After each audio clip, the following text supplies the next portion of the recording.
Hey guys, in this video I'm going to talk about how as a commercial photographer you sometimes have to let go of your work.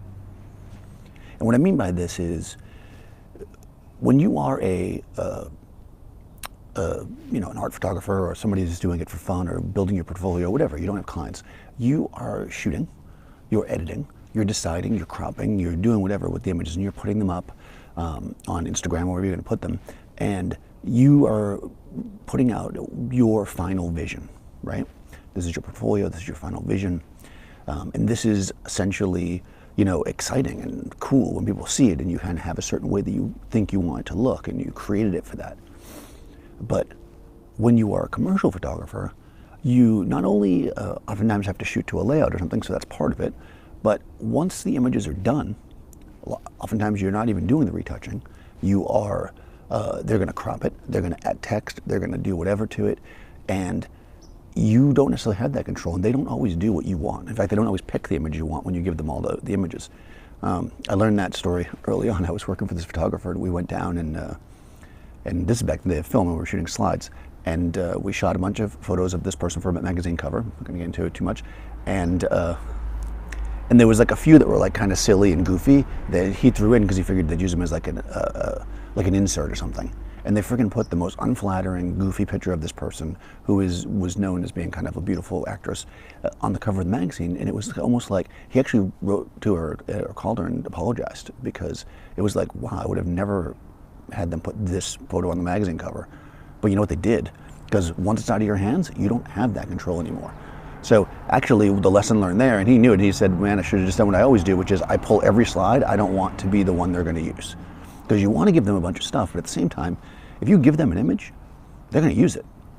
So that's something to consider. And what actually kind of triggered this is I was driving, so I had my jacket on and everything. I was driving up to get my car inspected, and a song came on, and I've talked about this before. Music often inspires me, but one of my favorite Billy Joel songs called "The Entertainer," and he has a part in there where he's talking about, you heard my song, it took me years to write it, it was the best, years of my life, but if you're going to have a hit, you got to make it fit. And they basically cut his song into shorter. And I don't know if that's referencing a direct song that actually happened or just the nature of the music industry, right? Where like you to have a single, right? It needs to be a certain length or else it won't play on the radio. I'm not sure that's so much the case anymore, but that was, early radio, that's how it was.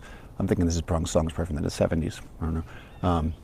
Anyways, but that's exactly what it is for us, right? We can create whatever we want, but ultimately, if you want to have it be commercial, if you want it to be viable for everybody, you've got to let go, and you have to let people that are using the image that hired you do what they're going to do to it, and that's it. You can still put your version of it, usually, as long as you have that deal out. I think this happens mostly to people now. I mean, as far as maybe whoever's watching this, when you photograph somebody, a portrait or a model or whatever, and they post it on social media. Because number one, their phone or whatever they're using is going to probably do something to the image that's not going to make it perfect. You sent them this beautiful color image, RGB, great image, and all color corrected and perfect, and then they put it on their Instagram and it's flat, or the color's green or whatever, and that has to do with like them doing something to it, maybe not even on purpose because they don't know what they're doing. The other thing is obviously the filters. The idea that somebody throws these Instagram filters to add contrast or make it black and white or to make it blurry or to double expose it or whatever to your image, and if you look at it and you're just like, man, that's terrible and not at all what I wanted. And then you want, at that moment, I think, to say, hey, don't do this to my image. But at the same time, if they hired you and it wasn't decided ahead of time that they shouldn't do that, then they're not really wrong. It's like, yeah, it sucks that they didn't have enough, artistic notion to know that your image was perfect the way it was. But if you just give them an image, so what I recommend, if you are a person that is very sensitive about that, I would definitely, tell people that when you photograph them, listen, if you're going to put this on Instagram or something, I prefer you don't change it, or if they're paying you and you don't think you can do that, say, hey, can you just note in the thing that this is edited with this filter and not the original image? Just so that you can feel like out there in the world that people aren't thinking you did that, because that does happen, right? If somebody, Googles me, I'm sure there's a bunch of pictures out there that somebody tweaked and don't look the way I intended them to look. I've kind of learned to just suck it up, because commercial photography is what I did for so long, And I really learned that, they're going to do what they're going to do to the images. My book is my book, and it's funny, I used to have a completely separate, oh my God, maybe I'll pull it out, it's been a while since I've had a printed portfolio, but I used to have a, shit if I can find it, but anyways, I used to have a completely separate tear sheet book.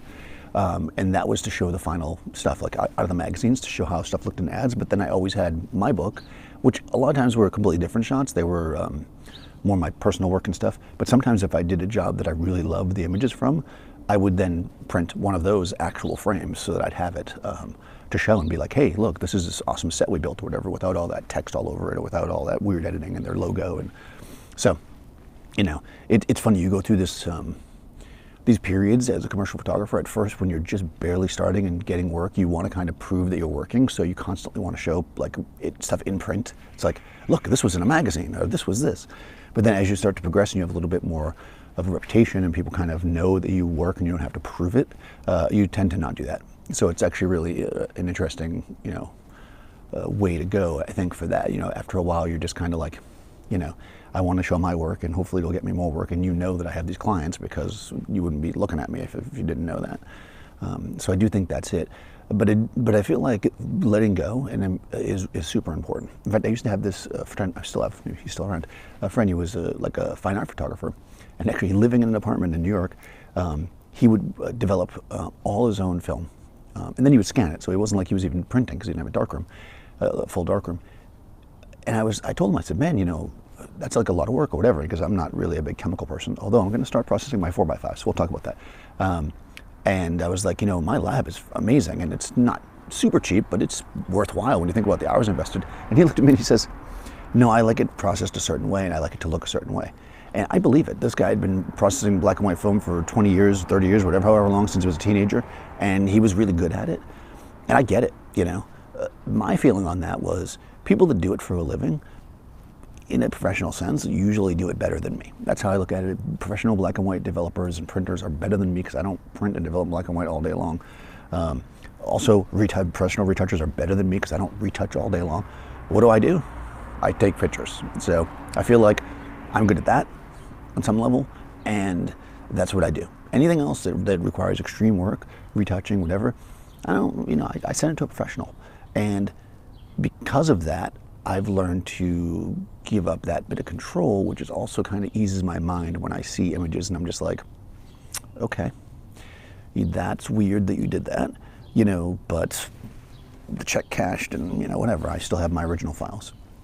So yeah, I think just a piece of advice or whatever you want to call this is that get ready for that. If you're just starting and building your book now, think about the future and think about there will be a time when you will not have complete and total control of your images, and think about how that's going to affect you and be ready for it. Prepare yourself mentally, because it does. It is a little bit of a shock when you see something like that. I guess another good example would be stock photography. A lot of people start shooting these stock photos and they're just like, oh, $1 stock or whatever, penny stock now, I guess what it is. And next thing you know, your picture's used for like a whatever, some STD poster or something, and like the model's all weird about it, and there's all this, you got to think about that stuff, right? Once you put the stuff out there, it's out there.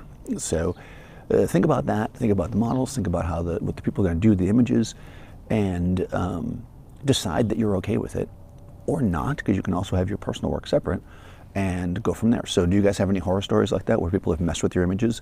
Let me know, because I love to hear those stories, even though they're terrible. Hopefully we can commiserate together and laugh about it now. But let me know about that, guys, and subscribe if you haven't already, and I'll talk to you soon.